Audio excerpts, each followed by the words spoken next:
నమస్తే, welcome to NH TV. గుజరాత్లో తాజాగా జరిగినటువంటి స్థానిక సంస్థల ఎన్నికల్లో కాషాయ జెండా రెపరెపలాడింది. బీజేపీ తన ఆధిపత్యాన్ని కొనసాగించింది. గత 30 సంవత్సరాలుగా అంటే 1995 నుంచి కూడా అక్కడ ఏకఛత్రాధిపత్యంగా బీజేపీ పరిపాలన చేస్తూ ఉంది. మధ్యలో ఒక్క సంవత్సరం మినహాయిస్తే తాజాగా జరిగినటువంటి స్థానిక సంస్థల ఎన్నికల్లో కూడా అదే జోరును కొనసాగించింది. మొత్తం మీద 1912 స్థానాలుంటే అందులో 1402 స్థానాల్లో బీజేపీ, అపోజిషన్ పార్టీగా కాంగ్రెస్ పార్టీ ఉంది. కాంగ్రెస్ పార్టీకి 260, ఆమ్ ఆద్మీ పార్టీకి 0, ఇతరులు 236. ఇక కార్పొరేషన్లు చూసుకుంటే 68 కార్పొరేషన్లు, 64 బీజేపీకే వచ్చేసాయి. కాంగ్రెస్ పార్టీ కేవలం ఒకే ఒకటి వచ్చింది. ఇక తాలూకా పంచాయతీలు చూసుకుంటే 78. ఈ 78లో బీజేపీకి 55, కాంగ్రెస్ పార్టీకి 17, ఇతరులకి 2 వచ్చాయి. సో ఓవరాల్గా చూసుకుంటే బీజేపీ డామినేషన్ చాలా క్రిస్టల్ క్లియర్గా కనిపించింది. ఏది ఇన్ని సంవత్సరాల 30 సంవత్సరాల పరిపాలన తర్వాత కూడా అక్కడ బీజేపీ డామినేషన్ చాలా స్పష్టంగా కనిపిస్తోంది. కొద్ది రోజుల కిందటే మనం చూసాం, ఛత్తీస్గఢ్లో కూడా లోకల్ బాడీ ఎలక్షన్స్ జరిగాయి. అందులో కూడా బీజేపీ క్లీన్ స్వీప్ చేసింది. అంతకుముందు అసెంబ్లీ తర్వాత లోక్సభ తర్వాత లోకల్ బాడీ ఎలక్షన్స్. ఛత్తీస్గఢ్లో కూడా బీజేపీ విజయ దుందుబి కొనసాగింది. మరి ఇన్ని సంవత్సరాల అంటే పర్టికులర్గా గుజరాత్ విషయానికి వస్తే 30 సంవత్సరాల తర్వాత కూడా ఎక్కడా ప్రజా వ్యతిరేకత ఎందుకు కనిపించడం లేదు? సాధారణంగా 2-3 టర్ములు అయిపోతే ఎంతో కొంత అసంతృప్తి రాజుకుంటుంది, ప్రభుత్వ వ్యతిరేకత కనిపిస్తూ ఉంటుంది. బట్ గుజరాత్లో దానికి భిన్నంగా కనిపిస్తూ ఉంది. అంటే బీజేపీని ఈ యొక్క సంప్రదాయాన్ని బ్రేక్ చేసిందా? ఈ విజయానికి కారణాలు ఏంటి, ఎలా విశ్లేషించుకోవాలి? నాతో జాయిన్ అవుతున్నారు రాజకీయ విశ్లేషకులు బండారు రామ్మోహన్ రావు గారు. రామ్మోహన్ రావు గారు నమస్తే అండి. రాజుగారు నమస్తే. ఎలా మీరు చూస్తారు బీజేపీ యొక్క విజయాన్ని? అంటే లోకల్ బాడీ ఎలక్షన్స్లో విజయాన్ని మనం అంటే గొప్ప విజయము, అది సాధారణమే. ఎక్కడ రాష్ట్రంలో ఎవరు పవర్లో ఉంటే అక్కడ స్థానిక సంస్థల ఎన్నికల్లో కూడా ప్రభావం ఉంటుంది. కానీ నేను ముందే చెప్పినట్టుగా ఇన్ని సంవత్సరాల విజయ పరంపర ఎలా సాధ్యం? రాజుగారు, మీకు నేషనలిస్ట్ హబ్ ప్రేక్షకులు నమస్కారం. నేను ఒక ట్యాగ్ లైన్ పెడుతున్నాను, దట్ ఈస్ గుజరాత్ మోడల్ అంటున్నాను నేను. That is Gujarat model. అందుకనే మీరు ఛత్తీస్గఢ్తో మొదలుపెట్టారు, ఛత్తీస్గఢ్ నుంచి మొదలు పెట్టాను నేను. అంటే ఈ మధ్యన బీజేపీ డబుల్ ఇంజన్ సర్కార్ ఉంటుంది. అంటే కలిసి వచ్చే కాలానికి నడిచొచ్చే కొడుకు పుట్టినట్టారు కదా. అంటే వాళ్ళ కృషి లేదంటలేను, ఇది అదృష్టం మీద ఆధారపడితే కదా. ఎన్నికలు అనేది చాలా సోషల్ కెమిస్ట్రీ, రాజకీయాలే. అటువంటి ఎన్నికలు అనేది ఇంకా ప్రతిరోజు పరీక్షనే, ప్రతిరోజు పార్టీలకు పరీక్షనే ఉంటుంది. కానీ ఛత్తీస్గఢ్లో మీరు అన్నట్టు మొట్టమొదటి అసెంబ్లీ ఎన్నికలు, తర్వాత పార్లమెంట్ ఎన్నికలు, తర్వాత లోకల్ గవర్నమెంట్స్, ఈ 3 కూడా క్లీన్ స్వీప్ చేయడం వల్ల, అంటే ఛత్తీస్గఢ్లో కాంగ్రెస్ పార్టీ లేదా అనలేం, కానీ మొత్తం మీద 3 అంచెలు కింది నుంచి పై దాకా, అంటే పంచాయతీ నుంచి పార్లమెంట్ దాకా వరకు చెప్పాలంటే 3 అంచెల్లో ఛత్తీస్గఢ్లో నిలదొక్కున్నది. అది ఒక విజయం. అట్లానే మనకు ఉత్తరాది రాష్ట్రాలలో ముఖ్యంగా గుజరాత్ గురించి, గుజరాత్ దట్ ఈస్ మోడల్ ఎందుకు అంటున్నానంటే 95 నుంచి ఇప్పటి వరకు 2025 వరకు, అంటే 2022 ఎన్నికలు జరిగింది, మళ్ళీ 2026లో జరుగుతాయి, 21 జరిగిన ఎన్నికలు 26లో జరగబోతున్నాయి గుజరాత్ ఎన్నికలు. ఇప్పటిదాకా చూస్తే 2021లో చివరిలో జరిగిన ఎన్నికలు కలుపుకుంటే 7 సార్లు వరుసగా 95 నుంచి ఇప్పటి వరకు గత 29 ఏళ్ళుగా, 30 ఏళ్లకు ఒక సంవత్సరం దాకా 30 ఏళ్లుగా బీజేపీ పార్టీ ప్రతి ఎన్నికలో గెలుస్తూనే ఉంది. 7 సార్లు, 7 పార్లమెంట్, 7 అసెంబ్లీ ఎన్నికల్లో కూడా. అట్లాగే పార్లమెంట్ ఎన్నికల్లో 2014 నుంచి అయితే పూర్తి క్లీన్ స్వీప్, సమస్య లేదు. అంతకన్నా ముందు కొంచెం అటు ఇటుగా ఉన్నా కూడా క్లీన్ స్వీప్ చేస్తున్నారు. ఒక్క మధ్యన శంకర్ సింగ్ వాగేలా ఇదే పార్టీ నుంచి వెళ్ళిపోయి ప్రతిపక్షాలతో కలిసి, ముఖ్యంగా కాంగ్రెస్ పార్టీతో కలిసి వర్గం చెప్పాలంటే ఇంటి దొంగ ప్రాణహాని అన్నట్టు చేయడం వల్ల 1 సంవత్సరం మాత్రమే మధ్య గ్యాప్ వచ్చింది బీజేపీ గవర్నమెంట్ కు. అని సొంత పార్టీ పెట్టుకున్నారు, అది చేశారు. కానీ అప్పటి నుంచి ఇప్పటి దాకా చూసుకుంటే బీజేపీ అప్రతిహతంగా గెలుస్తున్నది. మీరు అన్నది కరెక్ట్. ఎందుకంటే ఒక 2 సార్లకో 3 సార్లకో మాక్సిమం, అంటే వరుసగా హ్యాట్రిక్ కొట్టినాక ఎప్పుడో ఒకసారి 15 ఉంటుంది, ఎప్పుడు తగ్గిస్తారు ప్రజలు. అటువంటిది గత 6 సార్లు జరిగిన ఎన్నికలు, 7వ సార్లు జరిగిన ఎన్నికలు కూడా, మొత్తం 7 సార్లు కూడా 95 నుంచి ఇప్పటిదాకా అప్రతిహతంగా ప్రజలు అటు అసెంబ్లీలో బీజేపీని గెలిపిస్తున్నారు, పార్లమెంట్ లో గెలిపిస్తున్నారు. మీరు అన్న లెక్కలన్నీ చూస్తే మనకు అర్థమవుతుందంటే స్థానిక ప్రభుత్వాల ఎన్నికలు మొన్నటిదాకా జరిగిన దానిలో సుమారు 1900 సీట్లు ఉంటే 1450, 75% మొత్తం క్లీన్ స్వీప్ బీజేపీ చేసింది. కింది స్థాయి పంచాయతీ స్థాయిలో అంటే కొంచెం పెద్ద పంచాయతీలు అక్కడ. ఆ, దాంతో 2,000 ఉన్నాయి. ఇప్పుడు మన దగ్గర అయితే ఇప్పుడు తెలంగాణలో అయితే 13,000 పంచాయతీలు ఉన్నాయి. అక్కడ మొత్తం గత పెద్ద రాష్ట్రం ఉమ్మడి ఆంధ్రప్రదేశ్ కంటే పెద్ద రాష్ట్రం. మరి అక్కడైతే 2,000 పంచాయతీలు ఉన్నాయి. తర్వాత కార్పొరేషన్లు, మున్సిపాలిటీ చూస్తే వందలనే ఉన్నాయి, వేలనే లేవు. అట్లా చూసుకుంటే మనకు 75% మొత్తం బీజేపీ గెలుచుకున్నాయి. రెండోది పోర్బందర్ లాంటిది కొంచెం చూసుకుంటే మనకు కొంచెం వివరాలకు వెళ్తే పోర్బందర్ లాంటి దానిలో మున్సిపాలిటీస్, కార్పొరేషన్ల వల్ల కొంత 2 కార్పొరేషన్లు, ఒక 12 మున్సిపాలిటీస్ మనకు సమాజ్వాదీ పార్టీ గెలుచుకున్నది మనకు కనపడుతుంది.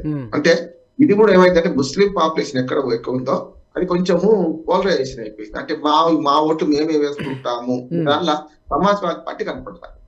అంటే వాళ్ళు వాళ్ళ ఓట్లు పోల్చుకుంటే గెలిచే పరిస్థితి ఉంది కనుక. మరి మిగతా గుజరాత్ రాష్ట్రంలో ముస్లింలు లేరా అంటే ఎట్లా గెలవం కదా, అనవసరంగా ఏకట్టా కావడం ఎందుకనేది మిగతా చోట కనపడితే ఒక పోర్బందర్ ఆ చుట్టుపక్కల, పోర్బందర్ జిల్లా కేంద్రం అని, దాని చుట్టుపక్కల మాత్రం ముస్లిం పాపులేషన్ ఎక్కువ ఉన్న చోట మాత్రం స్థానిక ప్రభుత్వాల్లో కొంత సమాజ్వాదీ పార్టీకి కనపడ్డది. పార్టీ అయితే మనం ఢిల్లీ ఎన్నికల్లో ఓడిపోయిన తర్వాత జరిగిన ఎన్నికలు కనుక 2021 ఆఖరిలో జరిగిన అసెంబ్లీ ఎన్నికలు ఏవైతే అసెంబ్లీ ఎన్నికల్లో కనిపించిన ఊపు ఆమ్ ఆద్మీ పార్టీకి మొత్తం పోయింది. దానికి ప్రధాన కారణం ఏంటంటే ఓసారి నూతిలో పడ్డ వాళ్ళని 100 రాళ్ళు అనొద్దు కానీ ఇవాళ ఏమైందంటే వాళ్ళ పలుకుబడిపోయింది. ఇవాళ ఢిల్లీ ఎన్నికల్లో ఓడిపోయిన తర్వాత కూడా వీళ్ళు నిస్తేదంగా మారిపోయారు. అంటే గత 2 సంవత్సరాలుగా జైలుకి వెళ్ళడం, కేజ్రీవాల్ అంతకుముందు ఆమ్ ఆద్మీ పార్టీ జైలుకి వెళ్ళడం, ఇవన్నిటితో ఒక స్తబ్దత ఏర్పడింది. అంతే మనకు అటు పక్కన హర్యానాలో పెద్ద ప్రభావం చూపెట్టకపోవడం, పంజాబ్ లో చూపించింది మాత్రం విజయం అయినా కూడా దాన్ని అది గుజరాత్ లో ప్రతిబింబించకపోవడం కానీ కనపడ్డాయి. ఈ మధ్య 2 ఏళ్లుగా ఆమ్ ఆద్మీ పార్టీ కష్టాలు ఉండడం వల్ల దాని వల్ల కూడా పెద్దగా ప్రచారం చేసుకోలేదు. కింది స్థాయిలో అసలు ప్రచారం లేదు, 0కు చేరుకుంది. ఒక్క సీటు కూడా గెలుచుకోలేదు ఆమ్ ఆద్మీ.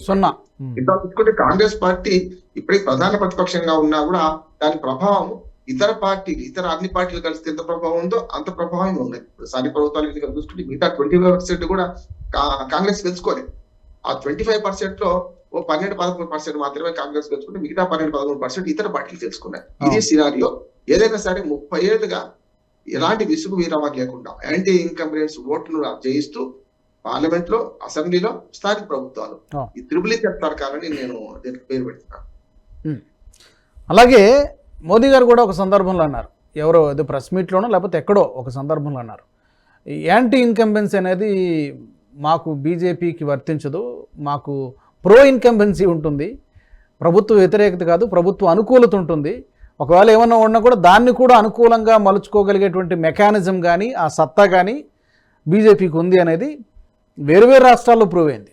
ఏమంటున్నాను రాజు గారు, ఇప్పుడు కూడా అతి ఆత్మవిశ్వాసం అహంకారంగా మారుతుంది. నేను మొదటి చెప్తున్నాను, మనకు మన కేంద్రంలో అది జరిగింది చూసినాం కదా. నేను చాలా సార్లు లోక్సభ చేరుకున్నాక అది పాజిటివ్ వర్డ్.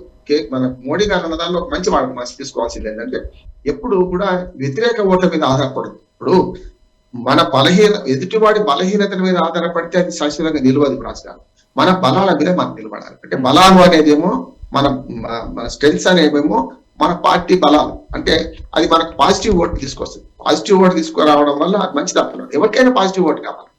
అంటే ఎదుటివాడి బలహీనత గెలిస్తే అది నిలబడదు కూడా, ఎల్లకాలం నిలబడదు.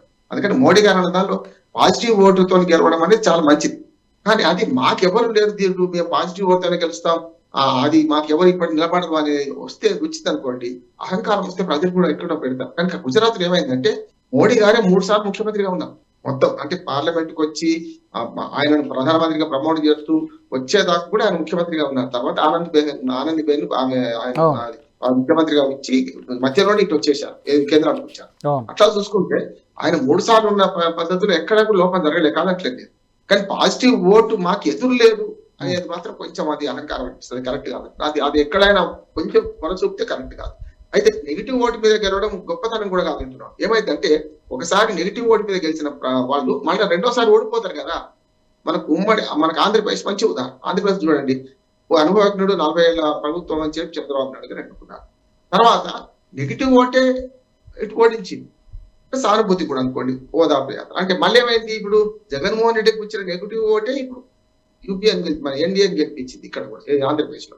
అందుకని నెగిటివ్ ఓటు మీద ఆధారపడితే ఎప్పుడైనా ఫలితాలు ఇటు తారుమారవుతాయి. అదే పాజిటివ్ ఓటు మీద ఆధారపడితే మాత్రం గుజరాత్ లాంటి ఫలితాలు వస్తాయి. మనకు గుజరాత్ లో మంచి ఫలితాలు వచ్చినాయి. దానికి కారణం పాజిటివ్ ఓట్లు పెంపొందించే క్రమం ఇది రాజకీయాల్లో ఆహ్వానించదగ్గది. మోడీ అనే మాటలో అది కరెక్ట్. ఒక్కటి మాకు ఎదురు లేదు, మేము పాజిటివ్ ఓటుతోనే గెలుస్తాం, మాకు ఎదుటి వాళ్ళు పోటీ పడాడు అన్నప్పుడు ఎప్పుడో ఒకసారి ఏమంటారు నవ్విన నాపచేను పండుతున్నట్టు ఒకసారి వచ్చే అవకాశం ఉంటుంది. ఉదాహరణకు మన పంజాబ్ ఎన్నికల ఉదాహరణ మనకు అదే. ఏమైంది ఇప్పుడు పంజాబ్ లో కాంగ్రెస్ వర్సెస్ ఆమ్ ఆద్మీ పార్టీ జరిగింది. చూసినా మీరు బీజేపీ ఎక్కడ ఉందో, బీజేపీ అకాల తీరిపోయిన తర్వాత మిత్రులను దూరం చేసుకుంటే అక్కడ భంగమైంది, మిత్రులను దూరం చేసుకుంటే మరి కాంగ్రెస్ పార్టీకి హర్యానాలో భంగమైంది కదా. అందుకని మన ఆత్మవిశ్వాసం ఉండాలి, అతి విశ్వాసం ఉండదు. అది కూడా గమనించాల్సిన అవసరం ఉంది. కరెక్ట్ మీరు అన్నట్టు. ఇప్పుడు ప్రతిపక్ష పార్టీలు కనీసం పోటీ కూడా మీరు అన్నట్టు ఆ 25% కూడా కాంగ్రెస్ లేదు, అపోజిషన్ పార్టీ. అందులో 11% 12% మాత్రమే ఉంది. ఆ కాన్ఫిడెన్స్ ఓవర్ కాన్ఫిడెన్స్ అని మనం అనలేము. కాన్ఫిడెన్స్ ఎందుకు వస్తోంది అంటే కనుక డెవలప్మెంట్ మోడల్ అనేది ప్రధానంగా మనకు కనబడుతుంది. గుజరాత్ మోడల్ అనేది వాళ్ళు గొప్పగా చెప్పుకుంటారు. నిజానికి గుజరాత్ మోడల్ డెవలప్మెంట్ అంటే గుజరాత్ అంటే డెవలప్మెంట్ అనేటువంటి మోడల్. ఈ సక్సెస్కి మెయిన్ రీజన్స్ ఒక 2-3 రీజన్స్ అంటే ఏం చెప్తారు? గుజరాత్లో ఈ 30 సంవత్సరాల నుంచి ఇలా పరిపాలించడానికి అభివృద్ధి కారణమా, లేకపోతే ఇంకేమైనా సమీకరణాలు, ఇంకేమైనా కారణాలు ఉన్నాయా? మంచి ప్రశ్న రాజు గారు. ఏమంటున్నానంటే మొట్టమొదటిదేమో పరిపాలన విధానం, పాజిటివ్ ఓటు తీసుకొచ్చుకోవాలి. గవర్నమెంట్ ప్రజల విజయం అంటున్నాడు. గుజరాత్ ప్రజల విజయం, పార్టీ విజయాన్ని ఎట్లా ఒప్పుకుంటున్నారు? ప్రజల విజయం ఎందుకు అంటున్నారంటే గుజరాత్ ప్రజలు శ్రమేక జీవులు, చాలా సార్లు వ్యాపార దృక్పథం గలవాళ్ళు. మీరు చూడండి, ప్రపంచంలో ఎక్కడైనా గుజరాత్ వాళ్ళు ఉంటారు. ఎక్కడ ప్రపంచంలో ఎక్కడ చూసినా ఇటు తమిళనాడు, గుజరాత్ 3వ స్థానానికి వస్తే మనమే ఉంటాం. అస్సాంలో మనమే ఉంటాం, ఆంధ్రప్రదేశ్లో మనమే ఉంటాం. తమిళనాడు వాళ్ళు కూడా దేశం అంతా, కేరళ తమిళనాడు వాళ్ళు కూడా దేశం అంతా. కానీ వ్యాపార దృక్పథం ఉన్న మొట్టమొదటి దేశం రాష్ట్రం ఏది అంటే గుజరాత్ అంటాం. అందుకని మొన్న మోడీతో కలిసినప్పుడు మోడీ ఏమన్నారు? అతి పెద్ద పేరకాడు మీరే అన్నారు కదా. అతి పెద్ద పేరకాడు మీరే అని ప్రశంసించాడు. అంటే గుజరాతీ కదా స్వతహాగానే కూడా. అందుకని ఇక్కడ ఏమైందంటే గుజరాతీ ప్రజలు, మధ్యతరగతి ప్రజలు బాగా పెరుగుతున్నారు. ముఖ్యంగా గుజరాత్ నుంచి విదేశాల్లో ఉంటున్న వాళ్ళ యువత చాలా ఎక్కువ మంది ఉన్నారు. దాంతో ఏమైందంటే ఆ సంపద మనకు ఎన్ఆర్ఐ సంపద, ముఖ్యంగా గాంధీ మహాత్ముల నుంచి ఇప్పటిదాకా ఎన్ఆర్ఐలు మన దేశానికి చేసిన సేవ తక్కువ లేదు. గాంధీ గారు కూడా జనవరి 9, 2015 ఇండియాకి వచ్చారు. అందుకని ఇవాళ ప్రతి జనవరి 9 నాడు ఎన్ఆర్ఐ దినోత్సవం జరుపుకుంటారు. నేను దీనికి ఎందుకు లింక్ చేస్తున్నాను అంటే స్వాతంత్ర పోరాటం నుంచి మొదలుకొని ఇప్పటిదాకా దేశ స్వాతంత్రాన్ని కాపాడడంలో కానీ, దేశంలో ఉన్న ఆర్థిక వనరులు పెంచడంలో కానీ, మన దాంతో పాటు సంపద పెంచడంలో కానీ ఎన్ఆర్ఐల పాత్ర పోయింది. లక్షల మంది ఉండవచ్చు, కోట్ల మంది లేకపోవచ్చు, కానీ పెంచే దానిలో గుజరాత్ మొట్టమొదటి. కానీ గుజరాత్ లో ప్రజల విజయం ఎందుకు అంటున్నారంటే ఎన్ఆర్ఐలు అక్కడ సంపాదించి ఇక్కడ పెట్టుబడి పెడుతున్నారు. లేకుంటే ఇక్కడి నుంచి వెళ్ళి అక్కడ పెట్టుబడి పెడుతున్నారు. వేరే దేశాల్లో కూడా అమెరికాలో చాలా దేశాల్లో పెట్టుబడి పెడుతున్నారు. ఎక్కడైతే ఫ్రీ ట్రేడ్ ఉందో అక్కడ పెట్టుబడి, చైనాలో మనం పెట్టలేము కనుక ఫ్రీ ట్రేడ్ ఎక్కడ ఉందో అక్కడ పెట్టుబడి పెడుతున్నారు. ఆ లాభాలు ఏముందో మన దేశానికి మళ్ళిస్తున్నారు కదా. గుజరాత్ ఆ రకంగా కూడా ఆర్థిక అభివృద్ధి సాధించింది కదా. అందుకని ఎక్కడ మధ్యతరగతి వాళ్ళు పెరుగుతారో ఈ రెండు ఉంటాయి. అంటే త్రిశంకు స్వర్గంలో ఉంటారు కనుక బాగా పెద్దవాళ్ళు కాదు, పేదవాళ్ళు కాదు. పేదరికం లేదా గుజరాత్ లో ఉంది, కాదట్లేదు. కానీ నేను చెప్పిన మధ్యతరగతి వర్గాలు ఎప్పుడు కూడా స్టెబిలిటీ కోరుకుంటాం. గవర్నమెంట్ లో ఎప్పుడు కూడా మీరు మిగతా వాళ్ళు పేదలేమో కొద్ది ఏదైనా పథకాలకు ఆకర్షితులు కావచ్చు, పెద్దలకు అసలు ప్రభుత్వంతో పని లేదు, ప్రభుత్వాలు ఎవడన్నా చేసుకుంటారు. కానీ మధ్యతరగతి ఎబో మిడిల్ క్లాస్ ఈ రెండు కూడా ఏం చేస్తాయి అంటే గవర్నమెంట్ లో స్టెబిలిటీ ఉండాలని కోరుకుంటారు. అది ఇవాళ బీజేపీ వరం మీద, మరి కాంగ్రెస్ ఎందుకు కాలేదంటే స్వయంకృత అపరాధం ఉంటది. వాళ్ళ సంస్థ నిర్మాణం కావచ్చు, చేసే క్రమం కావచ్చు, ఇవన్నీ తప్పు ఉంటుంది. ఒక్కటి బీజేపీ లీడర్లు ఇప్పటికి కూడా సరే చెడిపోయిందా లేదా అంటే అన్ని పార్టీలను సమానంగా కలపలేం, కానీ ఇప్పటికీ ఆ నిబద్ధత, ఆ అకుంఠ దీక్ష, దాంతో పాటు ఒక ఆత్మ త్యాగం, అంటే మనకు వ్యక్తిగత త్యాగాలు బాగా కనపడతాయి బీజేపీలో. ఇప్పటికి కూడా చూడండి, మీరు ఏదైనా ఆఫీస్కి పోతే పడుకునే విషయంలో కానీ, ఏదైనా పార్టీ కార్యకలాపాల్లో పాల్గొంటే అప్పుడు కూడా వాళ్ళు ఎంత సాదాసీదాగా ఉంటారనే విషయం కూడా ఇది బాగా బీజేపీకి ఫ్లెచ్చింగ్ అవుతుంది. ఆడంబరాలకు పోయి ఆఖరికి పార్టీ ఇన్ఛార్జీలు కూడా పెద్ద పెద్ద హోటళ్లలో ఉండడం, పెద్ద పెద్ద బంగ్లాలు కట్టుకోవడం చూస్తుంటాం మనం. ఏదైనా ఈ పార్టీ ఇన్ఛార్జ్ ఉంటే, నేను వేలు చెప్తలేను కానీ చాలా సార్లు కాంగ్రెస్ పాలిత రాష్ట్రాల్లో ఇన్ఛార్జీలకు కూడా ముఖ్యమంత్రి కంటే ఎక్కువ వీళ్ళు ఇస్తుంటారు. ఎందుకంటే మాటలు పోస్తారు కదా వీళ్ళు. ఇక్కడ ఏమైందంటే ఆర్థిక క్రమశిక్షణ, వ్యక్తిగత క్రమశిక్షణ, వ్యక్తిగత నిబద్ధత, ఇవన్నీ కూడా. అందుకనే బాగా కమ్యూనిస్టులు కూడా మన సంఘ కార్యకర్తలను కానీ బీజేపీ నాయకులు కానీ మెచ్చుకుంటారు. ఎందుకంటే ఈ బలం పెద్దది అంటున్నారు. ఇవాళ బీజేపీకి కమ్యూనిస్ట్ కార్యకర్తలే మొత్తం మాస్ పార్టీ కాస్త ఇప్పుడు దాని ఏమంటారు party of masses, party of cadre అంటారు. పార్టీ ఆఫ్ క్యాడర్ కూడా మిగలకుండా పోయి. దానికి కారణం ఏంటంటే అక్కడ సిద్ధాంత లోపం, సిద్ధాంత రాహిత్యం జరిగింది. ఇక్కడ సిద్ధాంతం ఉన్నది, దాంతో పాటు ఆ వ్యక్తిగతమైన ఆ దీక్ష ఉన్నది. అందుకని వాళ్ళ పార్టీకి ఆర్డరు ఎవరైనా ఉండని మట్టి బొమ్మ నిలబెట్టండి, మేము పార్టీకి పనిచేస్తామనే కింది స్థాయికి ఆర్డర్ కూడా చాలా పెద్ద అంటారు. పైన ఉన్న నాయకత్వానికి ఎంత నిబద్ధత ఉందో అంతకంటే 100 రెట్ల నిబద్ధత బీజేపీ కార్యకర్తలు కనపడుతుంది. అది బాగా పనిచేస్తుంది. ఇప్పుడు ఎక్కడైనా చూడండి మీరు, ఆదిలాబాద్ లో బీజేపీ ఎంపీ ఎట్లా గెలిచిండు? కారణం ఏంటంటే పెన్ను పనిచేసింది అక్కడ. గిరిజన గ్రామాలకు వెళ్ళి వాళ్ళు అకుంఠ దీక్షతో ఆర్ఎస్ఎస్ కార్యకర్తలు లేకుంటే బీజేపీ కార్యకర్తలు పనిచేయడం వల్ల గిరిజనుల చైతన్యం వచ్చింది. ఇది కూడా అంతే అంటున్నాం. మధ్య తరగతి జీవులు ఉండడము, ముఖ్యంగా గుజరాత్ లో ఈ కార్యకర్తల కృషి, దీంతో పాటు పైన ఉన్న నాయకత్వం కూడా దానికి ఆదరించడం, ఈ 3 కలిసి వచ్చినాయి. ఇప్పటికి కూడా బీజేపీ పార్టీ ఆఫ్ క్యాడర్ గా, పార్టీ ఆఫ్ మాసెస్ గా ఉత్తరాదిలో బాగా ఎదిగింది, దక్షిణాదికి రావడానికి ప్రయత్నం చేస్తుంది.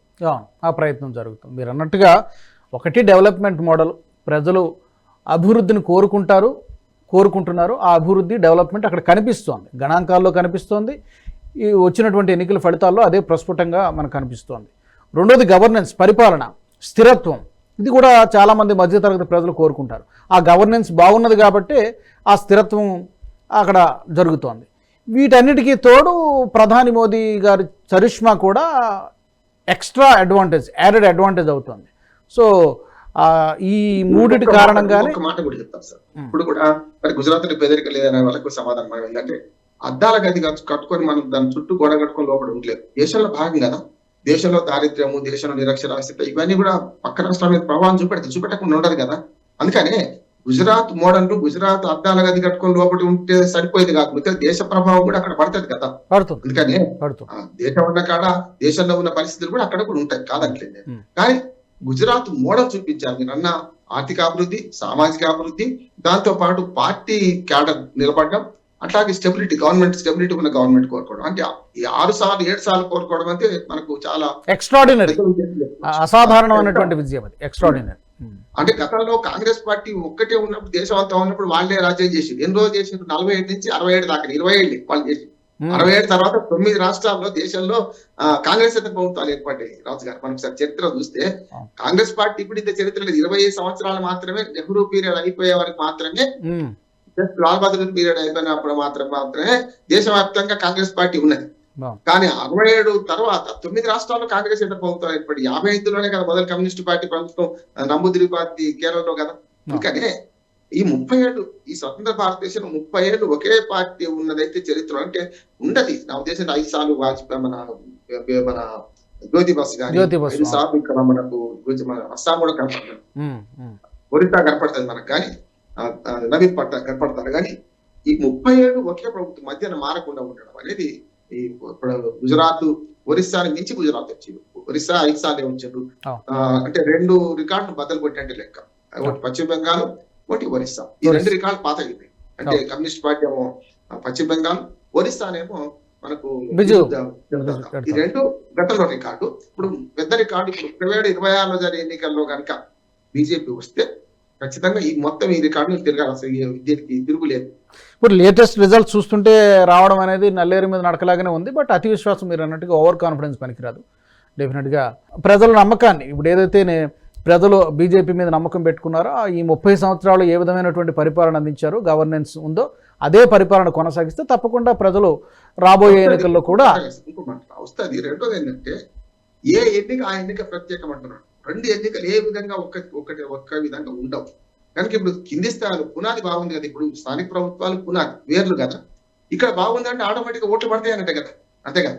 మనం ఊహించేంటే గుజరాత్లో జరిగేది, మనం ఊహించి సీట్లు ఎక్కువ తక్కువ రావచ్చు కానీ ప్రభుత్వం గ్యారెంటీ వస్తుందని నమ్మకం ఉంది కదా. అందుకని నేను ఆ 2 రికార్డును బద్దలు కొడతాడు. ఇప్పటిదాకా దేశంలో ఈ 2 రాష్ట్రాల్లో పెద్ద రికార్డు, ఇన్నిసార్లు ప్రభుత్వం ఏర్పడ్డది, పశ్చిమ బెంగాల్, ఒరిస్సా. కనుక ఇక్కడ ఈ బేస్ లైన్ ఇప్పుడు వచ్చేసింది కనుక ఇది 5 ఏళ్ల దాకా ఉంటారు, వచ్చే 5 ఏళ్ల దాకా ఉంటారు. కానీ ఇక్కడ ఒక్కసారి మనకు బెంచింగ్, మనం ఒకసారి పిన్నుతో కూర్చున్నట్టు మాట్లాడాలంటే, గెలిచిన ఈ ఎవరైతే స్థానిక ప్రభుత్వాల ఎన్నికల్లో గెలిచిన వాళ్ళు కొందరు మారుతున్నారు చూడు, దాన్ని ప్రోత్సహించొద్దు అంటున్నారు. విధులను ఇది మనం చెప్తే తెలుస్తుంది. ఎందుకంటే ఇప్పుడు కాంగ్రెస్ పార్టీలో గెలిచిన వాళ్ళు కానీ మిగతా పార్టీలో గెలిచిన వాళ్ళు ఇప్పుడు ఇందులో చేరుతున్నారు. దాన్ని ప్రోత్సహిస్తే చీడ పురుగు చేరి వనమెల్ల చెట్టును మనకు వేరు పురుగు చేరి వేరు చెట్టు అంటాం కదా. అట్లా కొందరు వస్తే వాళ్ళని చేర్చుకోవడం వల్ల నష్టం జరుగుతుంది నేను అనుకుంటున్నాను. ఒకటి బీజేపీ టికెట్ దొరక కొందరు రెబల్స్ గా పోటీ చేశారు, వాళ్ళని చేర్చుకుంటే తప్పలేదు, ఎందుకంటే వాళ్ళ పార్టీ వాళ్ళు ఇక్కడి నుంచి పోయిన వాళ్ళే. కానీ బయట పార్టీని చేర్చుకునే క్రమం జరుగుతున్నది, అది కొంచెం ఈ ప్రభుత్వానికి నష్టం అంటున్నది. ఓకే, మీరు అన్నట్టు కరెక్టే. ఈ విషయాన్ని బీజేపీ అక్కడ స్థానిక నాయకత్వం పరిగణలోకి తీసుకుంటుందనే మనం ఆశిద్దాం. థ్యాంక్ యూ రామ్మోహన్ రావు గారు, ధన్యవాదాలు. మరి మీ అభిప్రాయాలను కూడా గుజరాత్లో బీజేపీ విజయ పరంపరకు కారణాలు ఏంటి, రాబోయే రోజుల్లో ఏం జరిగేటువంటి అవకాశం ఉంది, మీ అభిప్రాయాలను తప్పకుండా కామెంట్ల రూపంలో తెలియజేయండి. ఈ వీడియో నచ్చినట్టయితే లైక్ చేయండి, షేర్ చేయండి, బెల్ బటన్పై క్లిక్ చేయండి. అలాగే NHTV గ్రూప్ ఆఫ్ ఛానల్స్ను సబ్స్క్రైబ్ చేసుకోండి. జాతీయవాద జర్నలిజాన్ని ప్రోత్సహించండి. జై హింద్, జై భారత్. ఈ వీడియో మీకు నచ్చినట్టయితే లైక్ చేయండి, 10 మందికి షేర్ చేయండి. అలాగే కామెంట్ల రూపంలో మీ అభిప్రాయాలను మాతో పంచుకోండి. Nationalist hub group of channels ను సబ్స్క్రైబ్ చేసుకుని తెలుగునాట జాతీయవాద జర్నలిజాన్ని ప్రోత్సహించండి. ఈ వీడియో కింద ఉన్న బెల్ ఐకాన్ పై క్లిక్ చేయడం మర్చిపోవద్దు.